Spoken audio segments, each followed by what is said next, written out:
ज्ञानमूलं गुरुर्मूर्ति पूजामूलं गुरुपदम् मन्त्रमूलं गुरुर्वाक्यम् मोक्षमूलं गुरुकृपा गुरुर्देवो गुरुर्धर्मो गुरुर्निष्ठा परं तपः गुरुर्परं नास्ति नास्ति तत्त्वं गुरुर्परं नास्ति तत्त्वं गुरुर्परम्। परम श्रद्धेय परम पूज्य गुरुदेव जी, मेरे आध्यात्मिक जीवन के पथ प्रदर्शक अर्चनी वंदनीय संत समाज, निर्चिर विवेकी परम सम्माननीय सत्संग प्रेमी आत्मीय बंधुओं एवं भक्ति शक्ति स्वरूपा मेरी माता बहनों, आज हमका परम सौभाग्य है कि हम सब हमारे इस गुरु धाम में आकर के संत गुरुजनों के सुदर्शन और उनके अमृतमय वाणियों का हम सब लाभ ले रहे हैं। मैं परम सौभाग्य इसलिए कहती हूँ क्योंकि उस विकट कोरोना काल के समय में 2 साल तक कार्यक्रम नहीं हो पाया था, जिससे हम सब एक दूसरे से मिल नहीं पाए, सत्संग भजन का लाभ नहीं ले पाए थे। तो आज हम सबका एक परम सौभाग्य है कि हम सब हमारे इस गुरु धाम में, इस कबीर आश्रम प्रयागराज में आकर के सत्संग भजन का लाभ ले रहे हैं। ये बहुत ही परम सौभाग्य की बात है। विगत दिनों से आप सब सत्संग भजन का लाभ ले रहे हैं। मेरे लिए भी आज्ञा हुई है, आज्ञा पाठनाथ, मैं भी अपना कुछ समय विचार रख रही हूँ और मैं विचार रखना चाहती हूँ कि आज की सभ्यता और संस्कृति पर, क्योंकि आज हम देख रहे हैं कि आज की सभ्यता और संस्कृति पर एक गंभीर समस्या हो गई। हमारी संस्कृति और सभ्यता पतन की ओर जा रही है। इसका कारण मेरी समझ से कि सत्संग की कमी है, अध्यात्म में रुचि कम है, या दूसरा कारण आज का चकाचौंध, आज का फैशन, आज का रहन सहन, आज का खान पान, ये मुझे लगता है। हम देखते हैं कि आज के चकाचौंध में नर और नारी दोनों प्रभावित हो रहे हैं। ऐसी बात नहीं कि नारी प्रभावित हो रही है, दोनों प्रभावित हो रहे हैं और ये नर और नारी दोनों के लिए अभिशाप बनता जा रहा है। लेकिन इसमें ज्यादातर देखा जा रहा है कि नारी समाज ज्यादा प्रभावित हो रही है, क्योंकि आज ऐसे सज धज करके श्रृंगार रूप में ऐसे प्रदर्शित हो रही है, वो प्रदर्शित होकर के अपने गौरव और अपने स्वरूप को भूलती जा रही है। आज ऐसे वेश विन्यास में प्रदर्शित करती है कि मानो स्वयं और वह दूसरे की वासना पूर्ति के साधन हो। आज हम देखते हैं कि आज की अधिकतर नारियां अपने को केवल भोग्या बनने का ही प्रदर्शन कर रही हैं और वो अपने आप को एक भोग की वस्तु मान रही हैं, जिससे क्या हो रहा है, आज नारियां पुरुषों के मनोरंजन और विलास के केंद्र बनती जा रही है। इसलिए अपनी कीमत को पहचाने, अपनी शक्ति को पहचाने। हमारे पूर्वज जननी जो थी, हमारी माताएं थी, उन्होंने कितना समाज के लिए आदर्श उपस्थित किया था। वैदिक काल की जो रचयिता हुई है, अपारा, घोषा, विश्ववारा, मैना, ये वैदिक काल की हुई है। मिशन काल की गार्गी, मैत्रेयी, इन्होंने नारी समाज के लिए आदर्श उपस्थित किया था। और भी जो हमारी सती साध्वी हुई है, माँ सीता, माँ सावित्री, माँ अनसुईया, इन्होंने कितना हमारे समाज के लिए आदर्श उपस्थित किया। लेकिन हम उन आदर्शों को हम अपने जीवन में उतार नहीं पा रहे हैं। आज के चकाचौंध में हमारी नारी समाज भूलती जा रही है, उसी में प्रभावित होती जा रही है, जिससे हम सब यह जानते हैं कि टीवी समाचारों में, पेपरों में हम पढ़ते हैं कि आज लड़कियों का सामूहिक शोषण हो रहा है, बलात्कार हो रहा है, किडनैप किया जा रहा है। इसका कारण क्या है? मैं तो समझती हूँ कि इसका कारण केवल नारी समाज ही है, क्योंकि मैं भी आपके नारी समाज समाज से हूँ, इसलिए मैं ये शब्द बोल सकती हूँ। क्योंकि आज हमारी नारी समाज फैशन में इतना ज्यादा प्रभावित हो रही है कि अपने शरीर को ही प्रदर्शन की वस्तु मानी है। शरीर प्रदर्शन करने के लिए नहीं है।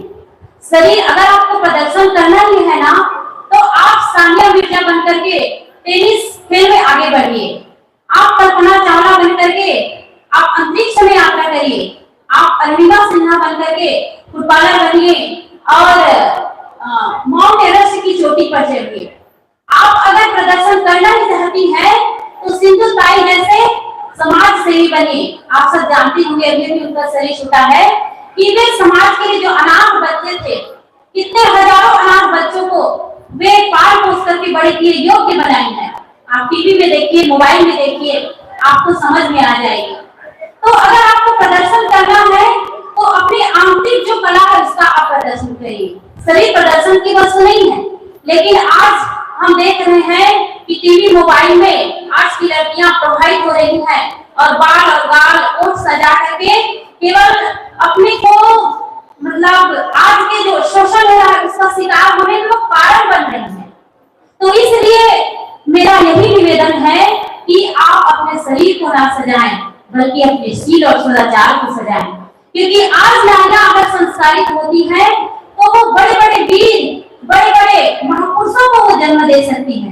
इसीलिए कहा गया है कि 1000 फूल चाहिए एक माला बनाने के लिए। शायर ने बहुत सुंदर कहा है कि 1000 फूल चाहिए एक माला बनाने के लिए, 1000 दीपक चाहिए एक आरती सजाने के लिए, 1000 बूंद चाहिए एक सागर बनाने के लिए, परंतु एक नारी, एक अकेली नारी ही बहुत कुछ है घर को स्वर्ग बनाने के लिए, घर को स्वर्ग बनाने के लिए।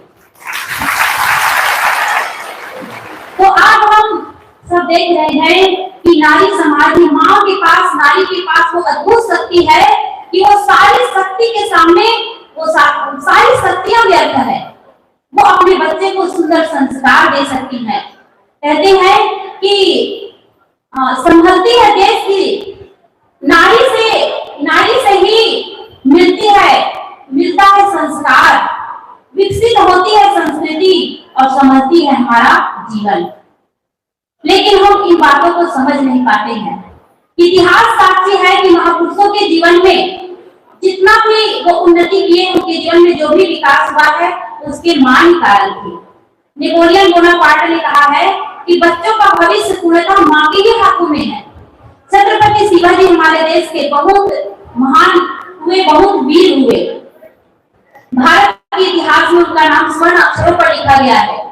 छत्रपति शिवाजी राष्ट्रभक्ति, उनके अंदर राष्ट्रभक्ति और देशभक्ति थी, परिपूर्ण थी, फूट फूट करके समाया हुआ था। उसका कारण उसकी मां जीजाबाई जी थी। महात्मा गांधी के जीवन में जो सत्य और अहिंसा का पालन वो कर पाए, उनका कारण उनकी मां थी। उनकी मां धार्मिक विचारों से वो प्रभावित थी, संस्कारी थी।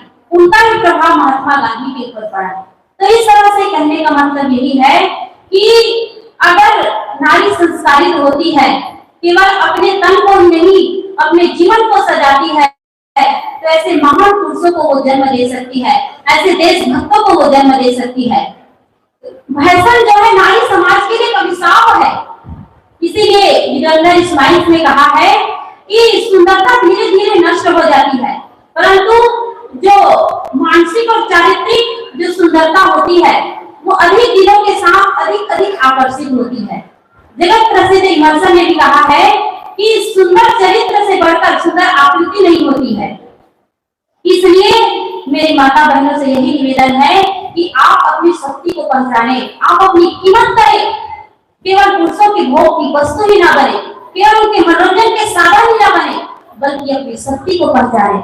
आज जिसके आप प्रवचन सुन रहे हैं, भाषण सुन रहे हैं, वे भी आपके जैसे ही नारियां हैं, लेकिन उन्होंने ये सोचा कि हम अपने जीवन को कुछ ऊंचा उठाएं, कुछ ऐसा करें जीवन में जो हम इस समाज को हम कुछ दे सके। क्या उन लोगों के मन में ये नहीं हुआ होगा कि हम भी अपना बाल सजाएं, गाल सजाएं, होठ सजाएं?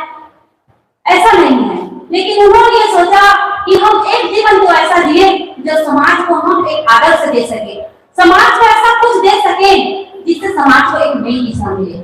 इसलिए खासकर मैं आज के पढ़े लिखे लड़कियों से मैं कहना चाहूंगी क्योंकि वे लोग यही कहते हैं कि हम लोग इतने पढ़े लिखे हैं, हम लोग ये पढ़े वो पढ़े, आजकल की बड़ी बड़ी पढ़ाई है तो हम साधु बनेंगे, एकदम तुच्छ दृष्टि से देखते हैं। लेकिन वही पढ़ी लिखी लड़कियां अगर सचमुच उनको ज्ञान हो जाए, शिक्षित हो जाए, सही समझ हो जाए तो समाज को बहुत बहुत कुछ दे सकती हैं। इसलिए मेरा निवेदन है कि अपनी शक्ति और अपनी कीमत को पहचाने और अपने स्वरूप और अपने गौरव को भी पहचाने, अपने व्यक्तित्व का अपमान नहीं सम्मान करें। तो इन्हीं शब्दों के साथ मैं अपनी वाणी को यहीं पर विराम करती हूँ। बोलिए सद्गुरुदेव की। बहुत बहुत धन्यवाद, बहुत अच्छी बात सुन रहे थे। नारी अपने गरिमा का ध्यान रखे, अपने सम्मान की सुरक्षा करे, स्वयं अपने सौंदर्य की सुरक्षा करे, अपने चरित्र की सुरक्षा करे, और जो भी उन सब में नारियों के प्रति जो भी अत्याचार पुरुषों के द्वारा होता है, जैसा कि हम लोग सुन रहे थे कि इसमें नारियां भी कारण होती है। मैं थोड़ा सा कम सहमत हूँ और इसको बताने के लिए कहना चाहता हूँ। आप लोग सुने होंगे हमारे इस समय देश के प्रधानमंत्री नरेंद्र मोदी जब पहली बार या दूसरी बार, शायद पहली बार ही है, लाल किला के प्राचीर से भाषण दे रहे थे, तब उन्होंने कहा, ये बात शायद आप लोगों को भी ये बात यदि नोटिस किए हो तो याद होगी, मैंने सुना था, जब घर से लड़कियां बाहर निकलती कहीं जाने के लिए तो घर के लोग रोकते हैं, कहाँ जा रही हो, क्यों जा रही हो। लेकिन जब आपके लड़के निकलते हैं घर से, आप लोग कोई नहीं पूछते हैं कहाँ जा रहे हो, क्यों जा रहे हो। जिस दिन आप अपने लड़कों को भी पूछना शुरू कर देंगे कहाँ जा रहे हो, क्यों जा रहे हो, तो शायद नारियों के प्रति जो अत्याचार हो रहा है वो कम हो जाएगा, खत्म हो जाएगा। ये सच है। ये लड़कियां भी सच में धरने में आगे हैं, लेकिन पुरुष की भी मानसिकता इतनी ही दयनीय हो गई है, क्योंकि आजकल जिस प्रकार सुधरने के संसाधन बढ़े हैं तो बिगड़ने के भी साधन बढ़े हैं। आवश्यकता है उन साधनों का संयम पूर्वक उपयोग।